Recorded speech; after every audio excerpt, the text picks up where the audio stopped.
আমাকে বলেন তো, স্বাস্থ্য উপদেষ্টা, তিনি স্বাস্থ্যমন্ত্রীর পদমর্যাদায় আছেন। আমি জানি ব্যক্তিগতভাবে যে তিনি শারীরিকভাবে অসুস্থ, তিনি কেন ওই পদে গেলেন? তিনি তো ডাক্তারও নন, স্বাস্থ্য খাতে তার ন্যূনতম কোনো অভিজ্ঞতা নেই। তিনি কেন গেলেন? কারণ তিনি ইউনুস সেন্টারে ছিলেন। এবং এইভাবে না, নেপোটিজম যখন আপনি সকল জায়গায় করবেন, আমার লোককে আমি বসাবো, যাকে খুশি তাকে বসাবো, এই যদি হয় ভাই, তাহলে আর এই ১,৫০০-এর উপর মানুষের রক্ত, ৩০,০০০-এর উপর আহত, ১,০০০-এর বেশি মানুষের সরকারের প্রতি পদে যে ব্যর্থতা, সেই ব্যর্থতাকে ঢাকবার জন্য আপনি মনে করে দেখুন তো, গত ১০০ দিনে এমন কোন সেক্টর কি আছে যে সেক্টর পিসফুলি কাজ করতে পেরেছে?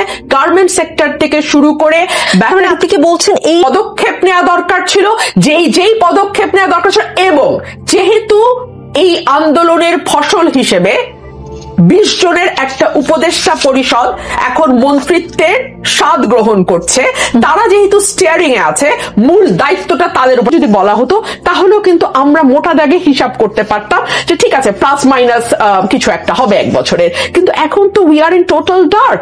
এবং যেই সংস্কারের কর্মসূচি, যেই দীর্ঘ সংস্কারের কথা বলা হচ্ছে, তার কিছুই তো নিকল শুরু হচ্ছে না। ধরুন শেখ হাসিনাকে ফেরানো, আমি যদি প্রথম কথাটা বলি, আমাদের সাধারণ মানুষ যারা, আমি আমাদের মতন রাজনীতি নিয়ে খেলা করা, মানে চুলচেরা বিচার করা মানুষ, বা আপনার মতন যাকে প্রতি মুহূর্তে রাজনীতির খবর রাখতে হয়, তেমন মানুষদের কথা একপাশে সরিয়ে রেখে একদম সাধারণ মানুষদের কথা চিন্তা করে। তাদের মোটা দাগে চিন্তা কি? শেখ হাসিনাকে কি ফিরিয়ে আনা হবে? আচ্ছা, ধরলাম ভারতের সঙ্গে আমাদের যেহেতু নানান রকম রাজনৈতিক হিসাব নিকাশের ব্যাপার আছে, পারা গেল না। এর পরপরই কে আছে? ওবায়দুল কাদের। এর পরপরই আছে আসাদুজ্জামান খান কামাল। এরপরই আমরা শুনেছি আরাফাতের হুঙ্কার। আমরা দেখেছি নওফেল সাহেব কি সব কথা বলেছিলেন সেই সময়, হাসান মাহমুদ দিন। এবং এরপরে বোধহয় আরো 10 দিন, মোট 100 দিন ধরে ঘটেছে। এবং 100 দিন ধরে এই ঘটনাগুলো ঘটবার পরে আজকে যদি সরকারের ভেতরে থাকা একজন ব্যক্তি বলেন যে অন্য কোন রাজনৈতিক দলের নির্বাচন চাইবার জন্য এই সকল দাবি চাপা পড়ে যাচ্ছে, তাহলে একেবারেই নিজের দায়িত্বকে অস্বীকার করা, নিজের ব্যর্থতাকে ঢাকবার একটি খুবই হাস্যকর প্রয়াস ছাড়া এটাকে আর কি বলবো বলেন। আমি আজকে লক্ষ্য করলাম যে বিএনপি স্ট্যান্ডিং কমিটির মেম্বার সালাউদ্দিন ভাই এবং সেই সঙ্গে বিএনপি স্বাস্থ্য বিষয়ক সম্পাদক রফিক ভাই সহ রুহুল কবির রিজভিও গেছেন আহতদের দেখার সঙ্গে। এই 3 দিনের মধ্যেই তো এটা ঠিকঠাক হওয়ার কথা ছিল, কিন্তু সেটি তো হয়নি। এবং আমরা দেখছি দফায় দফায় আলোচনাগুলো সামনে আনা হচ্ছে। আমি যদি এভাবে বলি, আলোচনাগুলোকে সামনে আনা হচ্ছে। দেখলাম এই সিদ্ধান্ত নিতে দেরি হলো, সেই রকম অতি তৎপর গতিতে আহতদের বিষয়ে যদি আপনারা আরেকটু সরকারকে বলতেন, তাহলে সেটা খুব দ্রুত বা আরেকটু সরকারের কাজে গতি আসতো না? আমি আপনার সঙ্গে একমত পোষণ করেই বলছি, বিএনপি গত 17 বছর ধরে যে পরিমাণ জুলুম নির্যাতনের শিকার হয়েছে, এবং বিএনপির 400-র উপরে কর্মী এই 1.5 মাসে নিহত হয়েছে, বিএনপির কয়েক হাজার কর্মী আহত হয়েছে। সুতরাং আমরা আমাদের দলীয় ব্যবস্থাপনায় আমরা আমাদের নেতা কর্মীদের যেমন টেক কেয়ার করতে হচ্ছে, একই সঙ্গে প্রতিদিন নতুন নতুন ইস্যুও সামনে আসছে নিকোল। এবং রাষ্ট্রপতিকে থাকবেন কি থাকবেন না, এই ইস্যুটিও কি হঠাৎ করেই সামনে আনা হলো না? ধরুন 5ই অগস্ট যখন এই মহাবিপ্লব কিংবা গণঅভ্যুত্থান, যেটাই আপনি বলেন, সেটা খুব পরিষ্কার না। বলা হচ্ছে সংস্কার যদি দ্রুত হয় তাহলে নির্বাচন দ্রুত হবে, সংস্কার যদি ধীরে হয় তাহলে নির্বাচন ধীরে হবে। সংস্কার বলতে আসলে অন্তর্বর্তীকালীন সরকারটি কি মেন করছে? সে কারণে আমি বারবার একটা কথা বলেছি, স্বল্প, মধ্য এবং দীর্ঘমেয়াদে কি কি সংস্কার আপনারা করতে চান, এবং স্বল্প, মধ্য ও দীর্ঘমেয়াদ বলতে আপনারা আসলে কোন কোন সময় মিন করছেন, তার একটি পরিষ্কার রোডম্যাপ যদি আপনারা না দেন, তাহলে আসলে কিন্তু পুরো জাতি অন্ধকারে থাকবে। একটা রাজনৈতিক দলের ক্ষুদ্র কর্মী হিসেবে আপনি যখন আমাকে প্রশ্ন করেন যে এটা কোন ট্রেনে বাংলাদেশ উঠেছে, আমি কিন্তু জবাব দিতে পারি না। আমি যখন আমার নিজের সঙ্গে বসে হিসাব করি আসলে ভোট হতে আর কত সময় লাগতে পারে, বিকজ আমাদেরও তো একটা প্রিপারেশনের ব্যাপার আছে, সেই সময়টা আমরা পাবো কিনা, সেই সময়টা হাতে আছে কিনা, এগুলো নিয়ে যখন নিজের সঙ্গে নিজে বসি, তখনও কিন্তু আসলে কনফিউজড হওয়া ছাড়া উপায় থাকে না। আমাকে অনেকেই ফোন করে বলেন যে তুমি কেন এখনই এলাকায় এত বেশি সময় দিচ্ছ, কারণ আমাদের নির্বাচন কবে হবে, কাজ করা কর্তব্য। কিন্তু নির্বাচন নিয়ে তাদের আলোচনা চলতে থাকলে আহত ও শহীদদের দাবি চাপা পড়ে যায়। সবাইকে এখন আহত ও শহীদদের দাবি গুরুত্ব দেয়া কর্তব্য বা দরকার, সেরকম বলেছেন তিনি। ব্যারিস্টার ফারহানা, আপনাদের নির্বাচনের দাবিতে আহত ও শহীদদের দাবি চাপা পড়ে গেল কিনা? আপনাকে অসংখ্য ধন্যবাদ।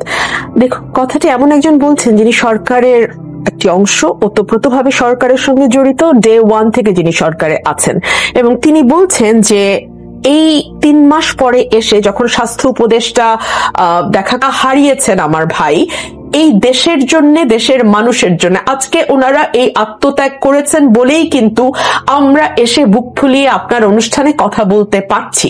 এবং এখন আমরা যত প্রতি করে বিচার করা, নিকোল আমি কোনো যদি কিন্তু ব্যবহার করব না। যখন আওয়ামী লীগের আমলে শিবির সন্দেহে পিটিয়ে মারা হতো, যখন আওয়ামী লীগের আমলে রাজাকার শাবক বলে আমাদেরকে ডিহিউম্যানাইজ করা হতো, তখন কিন্তু আমি সেটাকে যদি কিন্তু দিয়ে কোনোদিন সমর্থন দেই নাই। সুতরাং আজকে যদি কাউকে আওয়ামী লীগ বলে শুধুমাত্র অপরাধী না, হ্যাঁ, শুধুমাত্র আওয়ামী লীগ বলে কারো উপরে যদি হামলা হয়, কারো উপরে যদি অত্যাচার করা হয়, সার্টেনলি আমার মনে হয় একজন সচেতন শিক্ষিত নাগরিক হিসেবে, একজন আইনজীবী হিসেবে এবং একজন মানবাধিকার কর্মী হিসেবে certainly I will condemn that. তবে অ্যাট দ্য সেম টাইম তবে কিন্তু ওটাকে জাস্টিফাই করা না।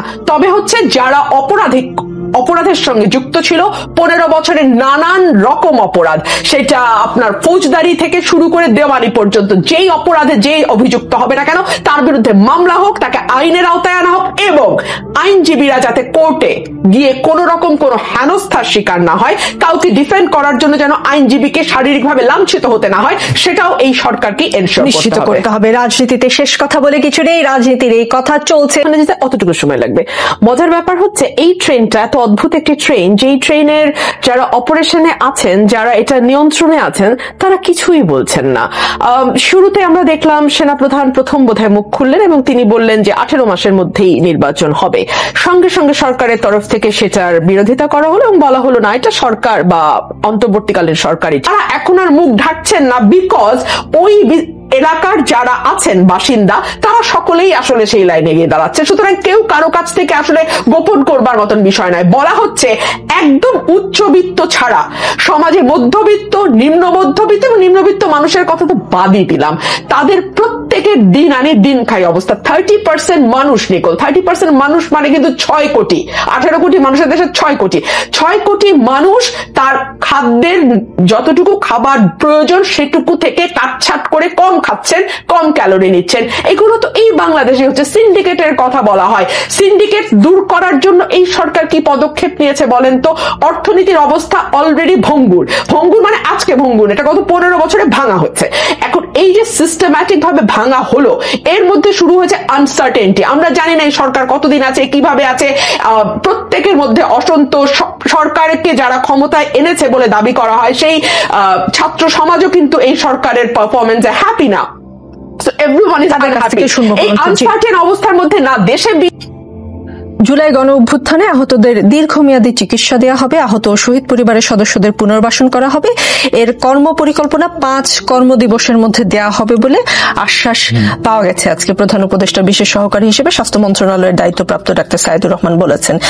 আবার তথ্য উপদেষ্টা জানিয়েছেন যে ডিসেম্বরের মধ্যে আহত ও শহীদ পরিবারের সব দাবি পূরণ করা হবে। আপনারা এই বৈঠকের সিদ্ধান্তে আশ্বস্ত? আসলে অনেকবার একেবারে আমি যদি একটু পিছনে যাই, আমরা চিফ অ্যাডভাইজার মহোদয় 20 সেপ্টেম্বর ওনার সাথে দেখা করি, বারংবার অনেক অ্যাডভাইজার মহোদয়দের সাথে কথা হয়, দেখা হয়। সর্বশেষ কালকে একটা অনাকাঙ্ক্ষিত ঘটনা, আসলে এটা কারো কাম্য ছিল না। আহতরা 14 ঘন্টা রাস্তায় ছিল, সেখানে আমিও ছিলাম। তো তারপর গত রাতেই 5 জন উপদেষ্টা মহোদয় সেখানে আহতদেরকে আশ্বস্ত করেন যে তোমরা রাস্তা ছেড়ে দাও, তোমাদের যত বিষয়াদি আছে, এটাই এই রাষ্ট্রের বা এই সরকারের প্রধানতম কর্তব্য। যে মানে পার্সোনালি ওনারা প্রেশারাইজড হয়েছে দেখলাম, মানে ওটা প্রেশারটা অনেক বেশি গেছে। আশা করতেছি যে আমরা অতি দ্রুত ওনারা কাজটা করবেন। আর যদি না করেন, আসলে তো আমাদের মানে আহতদের সাথে বা শহীদ ফ্যামিলির সাথে এক ধরনের অবজ্ঞা বা অবহেলা অলরেডি করে ফেলছেন। আমি তারপর বলতে চাই না, কিন্তু আবার সামনে যদি আবার নতুন ক্রাইসিস সৃষ্টি হতে পারে, এই আর কি।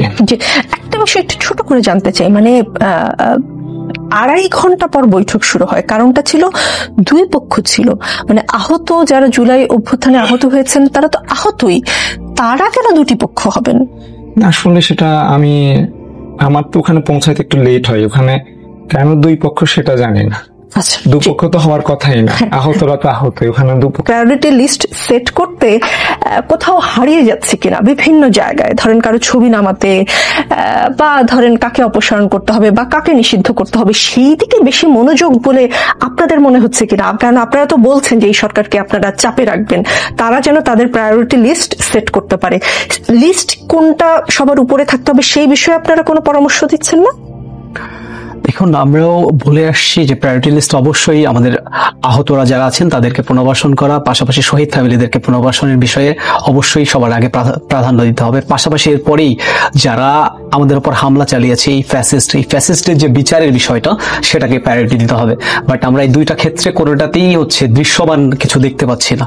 আমরা অবশ্যই বলবো এই ক্ষেত্রে এই সরকারের কাছ থেকে আমাদের যে প্রত্যাশা ছিল, আমাদের যে স্পিরিট ছিল, এই স্পিরিটকে তারা ধারণ করতে পারছে বলে মনে হচ্ছে না। এই বিষয়গুলোতে আমরা যদি কয়েকজন উপদেষ্টা বাদ দিই, বাকি উপদেষ্টাদের এই যে 3 মাসে তারা কি করেছে আমাদের সামনে তারা কিছু তুলে ধরতে পারে নাই। আমরা তাদেরকে বলবো যে দ্রুত সময়ের মধ্যে তারা এই 3 মাসের মধ্যে কি করেছে প্রত্যেক উপদেষ্টারা তাদের নিজ নিজ জায়গা থেকে এই বিষয়গুলো আমাদের সামনে তুলে ধরুক, এবং আমরাও আমাদের জায়গা থেকে আমাদের যে চাওয়া। সবচেয়ে গুরুত্বপূর্ণ স্টেক হোল্ডার সরকারের আপনারা।